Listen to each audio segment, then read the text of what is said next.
Well, thank you. I'll try to be very brief. Uh, for those of you who know me, I've walked several paths before getting here today. Uh, at one point in my life, I was a cook and a chef. I was in the United States Air Force.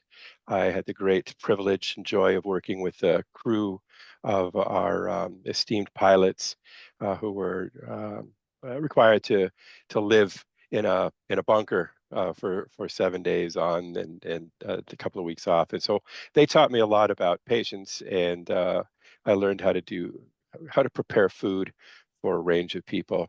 And that was a wonderful experience. I went on and continued cooking, working in various restaurants. But in part-time, uh, uh, as a volunteer, I worked in group homes on the weekends, cooking. I was a kind of a spare cook. And what I realized is that I really enjoyed working with the people um, as much as the cooking and serving food. And so I took some classes and I kind of got involved in psychology and social work and that type of thing. And I went on and became a youth worker. I know some of you out there who are BAs have also done youth work. I'm always surprised and delighted, maybe not surprised, but delighted to find you on this path. There's something about business analysis and youth work that I think are similar. Maybe someday somebody could go out and write a PhD on that. I'm sure there's enough material. Youth work was an endeavor that required that I go out and interact with people I don't know, cultures I don't understand, and try to listen and understand. So youth work taught me an awful lot about listening and being present so that I can truly understand and appreciate situations, the context, the condition, places where people are at, and then look for opportunities to provide some type of help, support, interaction, engagement. Um, uh, and a lot of it was really uncovering who I am. So every one of those interactions with kids in on living on the streets was an opportunity to discover more about who I am as much as it is who they are. And I think that really informed my business analysis process uh, because I think every situation that we come into as a analysis or business analyst rather, we come in with assumptions. Just naturally, it's who we are as human beings. And I think we have an obligation to really evaluate, identify those assumptions and work through them with our business partners, with our stakeholder, with the people that we're working with, whatever term you want to use, the people that we care about, the problems that we want to solve with them. So as a youth worker, I also spent an awful lot of time raising money for the programs. Um, and I saw a lot of situations and conditions that just weren't getting better. Um, I trained youth workers. I taught youth work at a local university. I was very engaged in youth work, but I was devoting about around 36 hours a day of my life to youth work with great Um, passion, with great sincerity, yeah. but I also was burning out. And after several years of that, I decided that perhaps I could reach a broader audience if I learned how to make a movie about some of the things that I had experienced and some of the characters that I have met along the way, and some of the conditions and situations in which Yeah. they found themselves, in which we found each other. So I went to school for filmmaking here at a local art school and learned the arts and craft of filmmaking. And so I spent the next several years involved with independent film production. I had a video production company. And I think what that taught me, if you will, it's another way to interact and engage with storytelling. Every good film you've ever watched, every movie you watched, an Academy Award or one that brought tears or laughter, Yeah. had a script. It was a story that you could relate to, that a character that you believed in, that what they wanted, you wanted, what they were afraid of, you were afraid of. telling that story in movies is one of the most complicated art forms there is.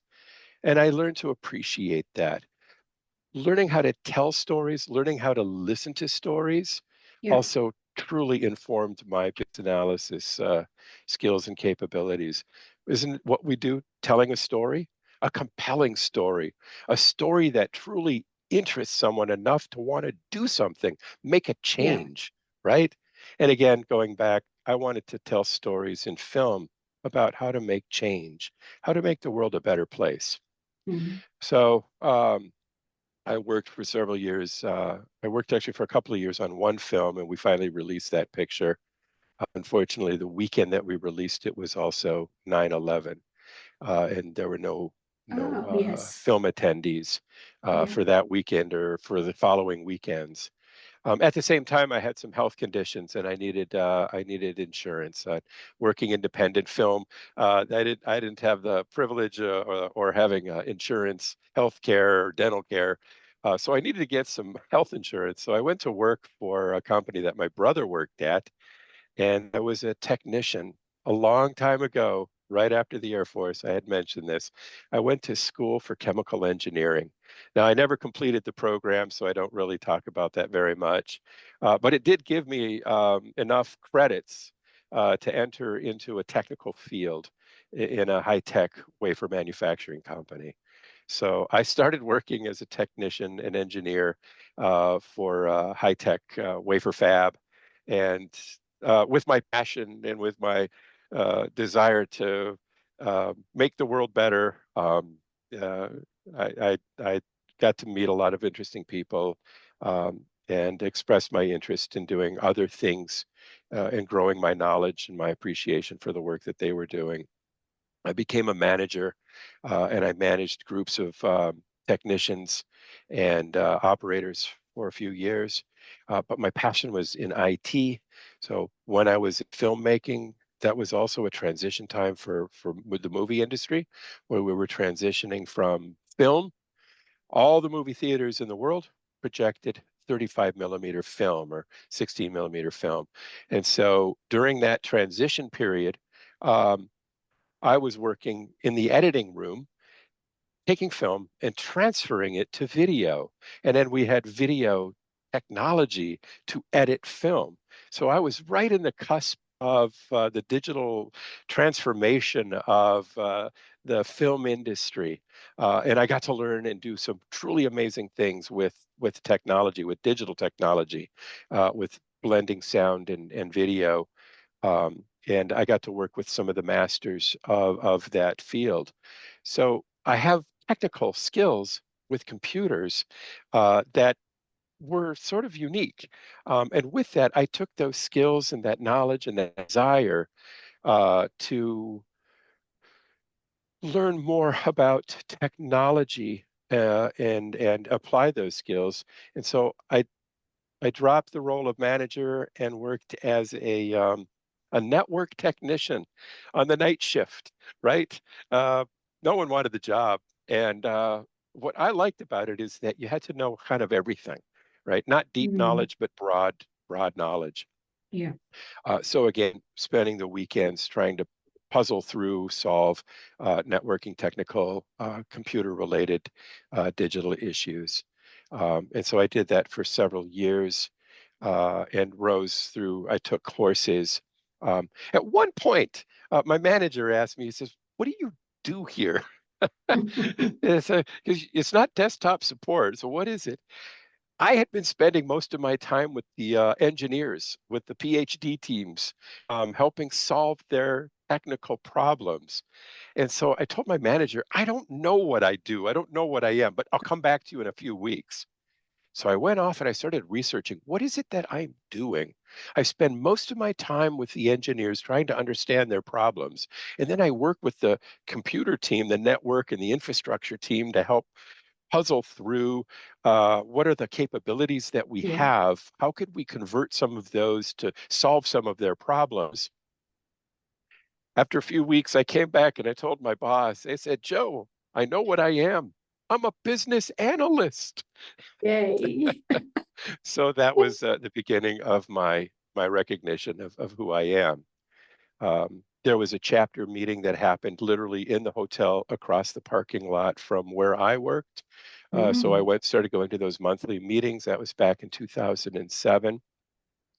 And so I got to meet very amazing people, folks that, the kind of the godmothers and godfathers of business analysis, and hang out with some of them. I felt so tiny and insignificant, and I felt like I was making this story up that I was a business analyst because no one ever came and told me I was.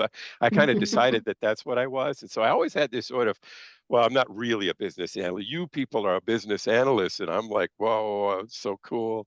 But I've learned so much from many of those folks. Barb Gartencord, thank you so much. Bob Prentice, Mm. rest in peace, my brother. Um, yeah, there's just so many names that I could list off. And then along that journey, I was invited to speak and talk about some of the experiences I had been in. Obviously, when you're in IT, you're in Yeah. cyber. It doesn't matter. Back then, it was virus hunters, right? We were hunting Yeah. viruses, protecting the system from naughty people and naughty Yeah. malware, right? I mean, Yeah. it was it was sort of a naive time in that development, but we were all involved, and I became more involved and more invested in security.